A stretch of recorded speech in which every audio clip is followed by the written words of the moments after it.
नमस्कार, मराठी मन या चॅनेलमध्ये तुमचं मनापासून स्वागत। आज 23 जानेवारी आहे। तर आजच्या भागामध्ये काय झालेलं आहे लक्ष्मीच्या पावलांनी या एपिसोडमध्ये आपण पाहूया।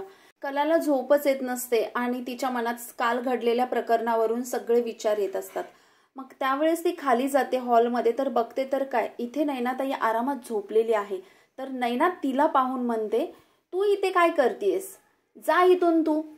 तर कला म्हणते, ताई तू इथे आहेस म्हणून मी इथे आलेली नाहीये, आणि हळू बोल, रात्रीची वेळ आहे, सगळे झोपलेत, सगळ्यांची झोपमोड होईल। नैना म्हणते, हो अगदी परत परत तुलाच कसा घरच्यांचा पुळका आहे आणि मला कसं काहीच वाटत नाही हे दाखवायची गरज नाही तुला। कला म्हणते, तू दाखवून दिलेस घरच्यांच्या सोबत असं वागून। नैनाताई का वागलीस असं घरच्यांसोबत, तुला कुणी अधिकार दिलाय असं तिरसट गुन्हेगार सारखं वागायचा। तर नैना म्हणते, मला गुन्हेगार म्हणायचं नाही हा, अजून चांदेकर हे आडनावही लावता आलं नाही तुला। तर कला म्हणते, जमलं तर खरं सांग नैनाताई। तर नैना म्हणते, आज घरचे माझ्याबद्दल काय विचार करतात मला याच्याशी काही घेणं देणं नाही। मला घराबाहेर काढून स्वतः इथे सुखात तोलायचं स्वप्न पाहत असशील ना, तर मी ते पूर्ण होऊ देणार नाही। पण कला मात्र म्हणते की मी ते सिद्ध करून दाखवणार की मी तुझ्यासोबत नव्हती। असं बोलून ती निघून जाते आणि तेवढ्यात नैनाचा फोन वाजतो। आता नैनाला फोन आलेला असतो सौरभचा, आणि तेव्हा मात्र ती म्हणत असते, आता हा कशाला कॉल करतोय, माझं तर इथे सगळं भांडच फुटलंय। आणि हे बोलताना कला मात्र ते ऐकते आणि तिला लगेच कळतं की आपण आता सौरभला भेटूनच ह्या सगळ्याचा निवाडा करूया। म्हणून ती तिथून जात सकाळी उठून सगळं आवरून ती निघालेली असते। तेवढ्यात अद्वैत उठतो आणि म्हणतो, खरे इतक्या सकाळी कुठे चाललीस तू? कला, तू मला खरे अशी हाक मारल्यावर ताट मानेने ओ देता यावी म्हणून चाललीये कुठेतरी। बरं ऐक, तुझी कॉफी आणि ब्रेकफास्ट मी रेडी करून ठेवलेला आहे, मी जाऊन येते पटकन। तर अद्वैत मनातल्या मनात म्हणतो, इतक्या सकाळी कुठे गेली काय माहिती, पण ही जर खरंच मनापासून प्रयत्न करत असेल ना स्वतःला सिद्ध करायचा तर चांगलंच आहे। आता कला जिना उतरून खाली हॉलमध्ये जाते तर पाहते तर काय, नैना मात्र नाश्ता करत असते। तर कला म्हणते, नैनाताई इथे तू बसून अशी नाश्ता करतेस, तुला काहीच कसं वाटत नाही ग? तर नैना म्हणते, तुझा फालतू ड्रामा तू बंद कर प्लीज, लाज बाळगायला तू मला नको सांगूस। आणि असं बोलून नैनाची नजर सरोजवर जाते आणि सरोज तिच्या बेडरूम मधून बाहेर येत असते हॉलमध्ये नाश्ता करण्यासाठी। तर तिला पाहून नैना म्हणते, हे ज्ञान तू तर ना मला देऊच नको, तू जर लाज सोडून असं फिरू शकतेस तर मी फक्त नाश्ता करते। याचं हे बोलणं सगळं सरोज ऐकते आणि त्यानंतर नैना म्हणते की या सगळ्या प्रकारामध्ये खरी मास्टर माइंड तर तूच आहेस, असं बोलून सरोजकडे बघते। यानंतर सरोज मात्र कला निघालेली असते तेव्हा तिला अडवते आणि म्हणते, आता कुठे चाललीस आणि स्वतःला असं काय सिद्ध करून दाखवायचं आहे तुला, बस झाली तुमची नाटकी, असं बोलते। आणि ते मुकाटपणे कला ऐकते आणि तिथून ती निघून जाते। आता इकडे कलाच्या आईच्या घरी काय चाललेलं असतं बघूया। तर इकडे संगीची तब्येत बिघडलेली असते। संगी म्हणजे कलाची आई। नैनीने तोंडाला काळं फासलं, तिला पैशापेक्षा काहीच दिसलं नाही। तर तिचा नवरा म्हणतो, संगे हा विषय सोड। तर संगी म्हणते, काजू पाहिलंस काय झालं ते, तुझ्या बहिणीने काय केलं पाहिलंस ना, ती लोक आपल्याला कोणत्या नजरेने पाहतात दिसलं ना, तेव्हा आता सोहमरावांचा विषय सोडायचा, तुमचं काहीही होऊ शकत नाही। तर काजल म्हणते, आई अगं मला लग्नच करायचं नाही। तर संगी म्हणते, अगं एकीकडे म्हणायचं लग्न नाही करायचं आणि एकीकडे तर प्रेम करायचं, काय चाललंय काय तुझं? संगी रडत रडत म्हणते, आई अंबाबाई माझ्या कलेच्या पाठीशी उभी राहा, तिचा खरापणा सिद्ध कर। आता इकडे नैना सौरभला कॉल करते आणि सौरभ तिचा कॉल बघून म्हणतो, काय आहे नैना, मला कधीही काय कॉल करते? तर नैना म्हणते, अरे इकडे चांदेकरांच्या घरी सगळ्यांना कळलंय आणि मी यामध्ये कलाताईवर पण नाव टाकलेलं आहे, त्यामुळे कलाने आता विडा उचललाय, या सगळ्यात तिचा काहीही हात नाही आणि हे सगळं कारस्थान मी एकटीने केलंय असं सगळ्यांसमोर प्रूफ करेल। आणि ती आता पुरावे गोळा करण्यासाठी तर सगळ्यात आधी ती तुझ्याकडे पोचणार आणि यात तुझी वाट लागणार। तुला माहित आहे ना कला कशी आहे, तुझं लायसन्स सुद्धा जप्त करायला मागे पुढे बघणार नाही। तर सौरभ म्हणतो, काय रे बाप रे, काहीही काय? तर सौरभ म्हणतो, कला तेवढ्यात तिथे पोचते आणि सौरभची नजर जाते कलावर। तर सौरभ म्हणतो, ही इथे?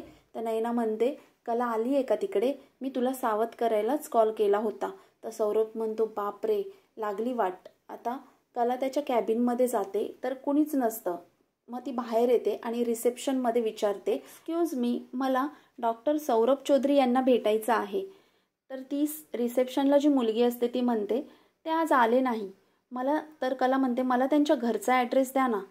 तर हे सगळं बोलत असताना सौरभ तिकडून ऐकत असतो आणि सौरभने त्या रिसेप्शनच्या मुलीला आधीच सांगितलेलं असतं की त्यांना माझी बातमी द्यायची नाही. आणि त्यानंतर ती म्हणते आम्ही नाही करू शकत असं, कारण आम्हाला तशी परवानगी नाही आहे, आम्ही ॲड्रेस देऊ शकत नाही. तर कला तिथून निघून जाते आणि सौरभ म्हणतो मनातल्या मनात, बापरे सगळं उलट झालं आहे. म्हणजे नयना म्हणते तसं घरी काहीतरी मोठं झालं आहे, कशाला मी या सगळ्यात पडलो. आता इकडे आबा हॉलमध्ये येतात आणि म्हणतात सरोज इकडे ये. हॉलमध्ये जाऊन सगळ्यांसोबत बसतात आणि म्हणतात काल जे काही घडलं ते खूप वाईट झालं. कधी विचार पण केला नाही की आपल्या चांदेकरांच्या घरात असं काही घडेल. त्याच्यामुळे सगळ्यांचाच त्रास झाला आहे. तेव्हा जे काही झालं आहे त्यामुळे त्याचा परिणाम तुमच्या कामावर होऊ देऊ नका. काम चोख करा. मुख्य म्हणजे या घरात आनंदाचं वातावरण कमी होणार नाही याची काळजी घ्या. तुम्ही सगळे सज्जन आहात आणि आजपर्यंत आपल्या घरात वाद कामामध्ये आलेला नाही. पण काल जे काही घडलं ते खूप वाईट घडलं. तर अद्वैत म्हणतो हो आबा, तुम्ही काहीही काळजी करू नका, तसंच होईल. आणि सरोजसुद्धा म्हणते तसंही त्या 2 मुली काही एवढ्या महत्त्वाच्या नाही आहेत, त्यामुळे तुम्ही चिंता करू नका. असं बोलून ती उठत असते. तेव्हा अद्वैत म्हणतो आई. तर ती त्याच्याकडे बघतसुद्धा नाही आणि पुन्हा अद्वैत म्हणतो आई अगं मला तुझ्याशी बोलायचं आहे पण तू ऐकतच नाहीस. तर सरोज म्हणते जेव्हा एखादा माणूस ऐकूनसुद्धा न ऐकल्यासारखं करतं तेव्हा कळत नाही का साधी गोष्ट की त्याला तुमच्याशी बोलायचं नाही आहे म्हणून, आणि तुला काय बोलायचं आहे, तू काल ते सिद्ध केलेलं आहेस जे करायचं होतं. अद्वैत आई मला माहीत आहे तुला माझा राग आलाय, पण प्लीज तू चिडू नकोस आणि तू माझं ऐकून घे. मला तुझ्या विरोधात जायचं नाही आहे, हे सगळं काही केलं नाही मी. तर सरोज म्हणते हे बघ, ज्या वेळेस ती वेळ असते ना आपण कुणाची बाजू घेतो त्यावेळेस महत्त्वाचं असतं. नंतर मलमपट्टी करून काहीही उपयोग नाही. गेले कित्येक दिवस मी पाहतीये बघतीये आणि काल त्याचा अनुभवसुद्धा घेतला. तुला स्पष्टच सांगायचं झालं ना तर तू त्या मुलीमध्ये अडकत चाललायत आणि जास्तच अडकत चाललाय. हे तू मान्य कर किंवा करू नकोस, मला त्याच्याशी काहीच घेणं देणं नाही आहे. तर अद्वैत म्हणतो आई असं काहीच नाही आहे. तर रोहिणी मनातल्या मनात म्हणत असते गाडी बाहेर आली तर आहेच, आता फक्त ठिणगी पडायची बाकी आहे. सगळीकडे आधी इतकं वंगण पडले की या ठिणगीने सगळंच जळून राख होईल. तेवढ्यात अद्वैत म्हणतो मी काल म्हटलं होतं ना की मी कुणाची बाजू घेऊन बोलत नाहीये, मी कुणाच्या विरोधात बोलत नाहीये. माझं गट फिलिंग सांगत होतं त्या बाजूनेच मी बोलत होतो. प्लीज समजून घे ना मला. सरोज म्हणते अरे समजून घेणारच ना, तुला जन्म दिलाय ना. तुझं जसं गट फिलिंग सांगतं ना तुला तसं माझं सुद्धा सांगतंय. तू न कळत तिच्यात जास्त अडकत चाललंय आणि हे तुझ्यासाठी नाही तर घरच्या सगळ्यांसाठी जास्त घातक आहे. तेवढ्यात आबा म्हणतात सरोज आत्ताच मी बोललो ना, आता हा विषय नको आणि मला या घरात प्रसन्न वातावरण बिघडवायचं नाही, तेव्हा हा विषय इथेच थांबवा. हो बरोबर आहे आबा. सरोज म्हणते आबा तुम्हाला हा विषय सोडून देणं सहज सोपं जाईल पण माझला नाही जाणार.